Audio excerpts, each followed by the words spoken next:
Olá, povo de Deus, segunda-feira da terceira semana do Advento, 14 de dezembro de 2020. A nossa reflexão de hoje é a partir de Números 24, de 2 a 7, 15 a 17a e de Mateus 21, 23 e 27. Embora o livro de Números faça parte do Pentateuco, dos 5 primeiros livros da Bíblia, junto com Gênesis, Êxodo, Levítico e Deuteronômio, ele é pós-exílico quanto à sua redação final. Sua extensão histórica vai do episódio do Sinai até Moabe, às portas da Terra Prometida, tempo que compreende mais ou menos uns 28 anos da caminhada pelo deserto. Seu nome se deve, é claro, às referências a recenseamentos. O censo é sempre um ato de poder, mas Moisés está obedecendo ordens de Deus. Portanto, quem é o dono do povo recenseado é o próprio Deus. Não se trata de mero registro histórico, mas de uma idealização do povo israelita na sua caminhada pelo deserto, pois apresenta um povo muito bem organizado em tribos, as tribos em clãs, os clãs em famílias ou casas. Segundo o exegeta espanhol Alonso Schecker, o censo adota um caráter militar. O Senhor passa em revista seus exércitos ou esquadrões, como passa em revista os exércitos celestiais.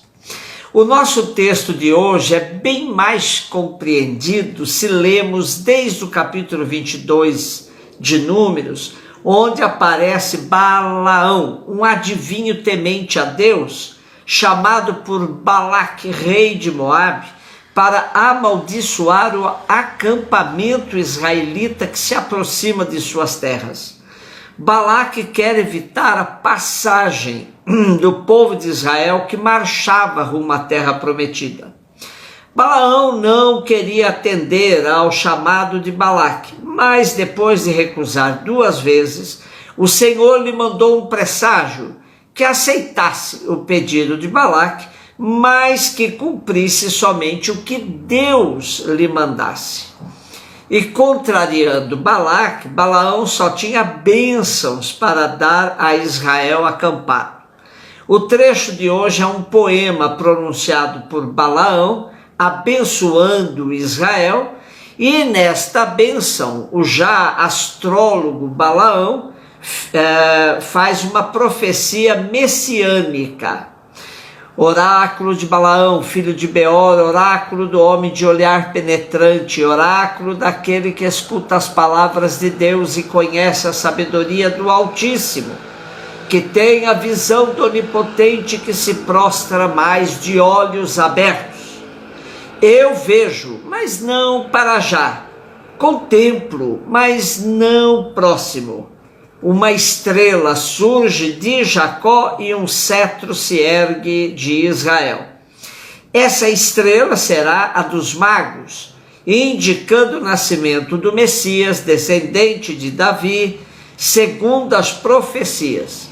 E com essa profecia tem-se início a tradição judaica da estrela, como símbolo do Messias, presente até hoje na bandeira do Estado de Israel moderno. Mateus 21, de 23 a 27. O capítulo 21 de Mateus começa com a cena da entrada triunfal de Jesus em Jerusalém, aclamado pela multidão que gritava: Hosana ao filho de Davi, bendito que vem em nome do Senhor, Hosana no mais alto dos céus. Jesus é identificado pela multidão como o profeta de Nazaré. Tendo entrado em Jerusalém, Jesus vai ao templo e, de forma violenta, purifica o templo aos brados: de minha casa será casa de oração. Vós, porém, fizestes dela um antro de ladrões. E depois desse episódio, Jesus deixou Jerusalém e foi passar a noite em Betânia.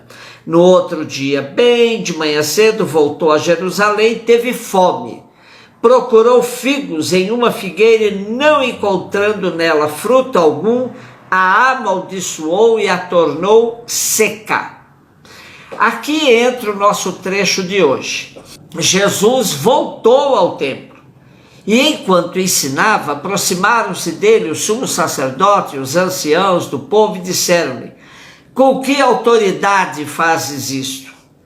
E quem te deu tal poder? Jesus respondeu-lhes: também eu vou fazer-vos uma pergunta. Se me responderdes, digo-vos com que autoridade faço isso. De onde provinha o batismo de João? Do céu ou dos homens? Mas eles começaram a pensar entre si: se respondermos do céu, vai dizer-nos: por que não lhe destes crédito? E se respondermos dos homens, ficamos com receio da multidão, pois todos têm João por um profeta. E responderam a Jesus: não sabemos. Disse-lhes ele: também eu vos não digo com que autoridade faço tudo isso. Podemos entender essa resposta de Jesus como uma jogada de mestre, pois afasta atenções e evita uma resposta embaraçosa. Porém, é muito mais provável que Jesus esteja, uma vez mais, fazendo um forte convite à conversão. Há que tomar posição perante a pregação do Batista, que apelava exatamente à conversão. Na verdade, no batismo de João está implicada sua missão de mostrar que o Messias está presente e que é necessário converter-se para tornar-se seu seguidor. Porém, sabemos que aos sacerdotes e anciãos do povo não interessava mudança de vida, pois estavam mais do que convencidos de que entendiam de tudo sobre salvação e já estavam realmente salvos, fechados a qualquer sinal e apelo de abertura a Jesus, que mostrava sua autoridade por meio do bem que fazia a todos que dele se acercavam, com o coração sempre disposto a aceitá-los. Jesus cada vez mais impressiona quem dele se aproxima e começa a amá-lo de coração sincero.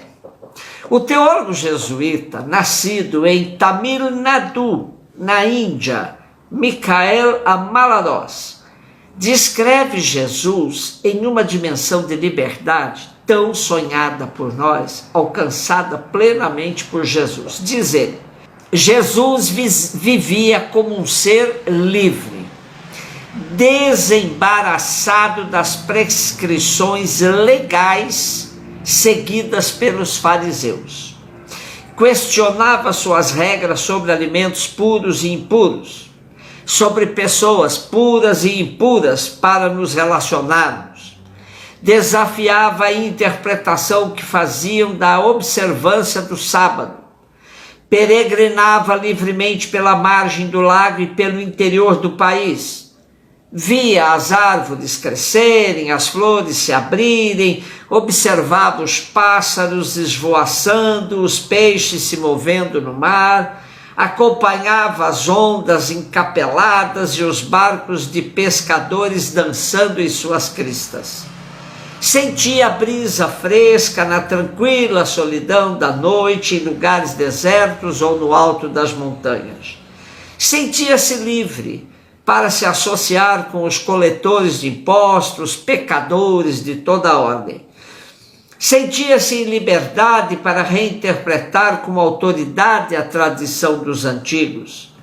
Livrava os pátios do templo de vendilhões e compradores.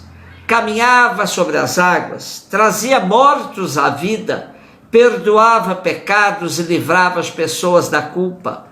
Libertava as pessoas de suas enfermidades e das opressões que elas acarretavam.